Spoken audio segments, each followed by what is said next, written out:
Chennai super കിങ്സിന്റെ ഇതിഹാസ നായകൻ മഹേന്ദ്ര സിംഗ് ധോണി.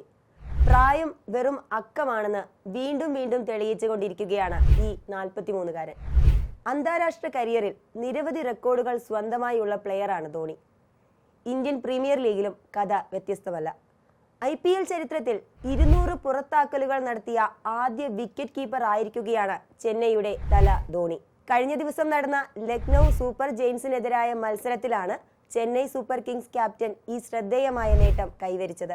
രവീന്ദ്ര ജഡേജയുടെ ബൗളിംഗിൽ ആയുഷ് ബദോനിയെ സ്റ്റംപ് ചെയ്തുകൊണ്ട് 14-ാം ഓവറിൽ ധോണി ആ നാഴികക്കല്ല് പിന്നിട്ടു. കൂടാതെ അർദ്ധ സെഞ്ചുറി നേടി ഫോമിലേക്ക് മടങ്ങിയെത്തിയ 63 റൺസ് എടുത്തു നിന്ന ഋഷഭ് പന്തിനെയും ധോണി ക്യാച്ച് എടുത്ത് പുറത്താക്കി. ലക്നൌക്കെതിരായ മത്സരത്തിൽ ഒരു സ്റ്റംപിംഗ്, ഒരു ക്യാച്ച്, ഒരു റൺഔട്ട് എന്നിവയിലൂടെ ധോണി തന്റെ മികവ് നിലനിർത്തി.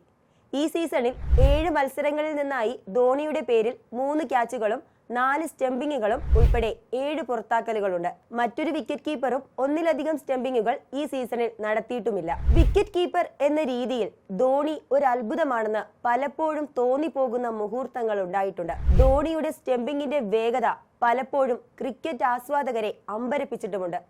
കണ്ണുകൾ കൊണ്ട് മനസ്സിലാക്കിയെടുക്കാനാകാത്ത ആ വേഗത ധോണിയുടെ കൈകളുടെ മാന്ത്രികത തന്നെയാണ്. റീപ്ലേകളാണ് പലപ്പോഴും ആ വേഗതയെ നമുക്ക് ഔട്ടാണെന്ന് വ്യക്തമാക്കി തന്നത്.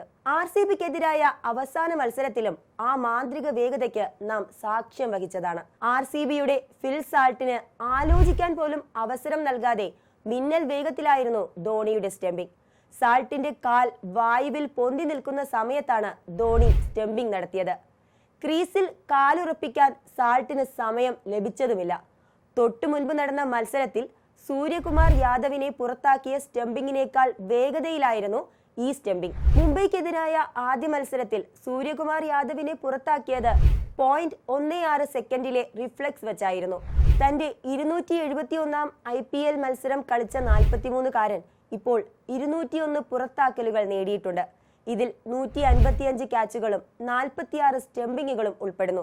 ധോണി കഴിഞ്ഞാൽ ദിനേശ് കാർത്തിക്കാണ് ലിസ്റ്റിൽ രണ്ടാമൻ. 182 പുറത്താക്കലുകളാണ് കാർത്തികിന്റെ പേരിലുള്ളത്. AB de Villiers 124, Robin Uthappa 118, Wriddhiman Saha 116 എന്നിങ്ങനെയാണ് ലിസ്റ്റിലുള്ള ആദ്യ 5 പേരുടെ പുറത്താക്കൽ കണക്കുകൾ. 2008-ൽ ചെന്നൈക്കൊപ്പം ധോണി കൈകോർക്കുമ്പോൾ ഇന്ത്യൻ ക്യാപ്റ്റനായിരുന്നു അന്ന് അദ്ദേഹം. 2008 മുതൽ 2023 വരെയുള്ള കാലയളവിലായി 235 മത്സരങ്ങളിൽ ധോണി ചെന്നൈയെ നയിച്ചിട്ടുണ്ട്. ഇതിൽ 142 മത്സരങ്ങളിൽ വിജയിച്ചപ്പോൾ 90 എണ്ണത്തിൽ തോൽവി ഏറ്റുവാങ്ങി. 5 തവണ കിരീടവും സ്വന്തമാക്കി. IPL 2025 സീസണിൽ ആദ്യം ക്യാപ്റ്റനായ ഋതുരാജ് ഗെയ്ക്വാദിന്റെ കൈമുട്ടിനേറ്റ പരിക്കിന് ശേഷം ധോണി വീണ്ടും CSKയുടെ ക്യാപ്റ്റൻസി തൊപ്പി അണിയുകയായിരുന്നു. ഒരു നോട്ടത്തിൽ പോലും ആരാധകരുടെ ആവേശമായി മാറുക എന്നത് അപൂർവമായി താരങ്ങൾക്ക് ലഭിക്കുന്ന ഭാഗ്യമാണ്. അതെ, ധോണി എന്നത് പലപ്പോഴും ഒരു വികാരമാണ്. പ്രായം തന്റെ ഫോമിനെ ബാധിക്കുന്നില്ല എന്ന് തെളിയിച്ചുകൊണ്ട് അജയ്യനായി ഇന്ത്യയുടെ ക്യാപ്റ്റൻ കൂൾ വിക്കറ്റിന് പിന്നിലെ തന്റെ മഹേന്ദ്ര മായാജാലം തുടരുകയാണ്.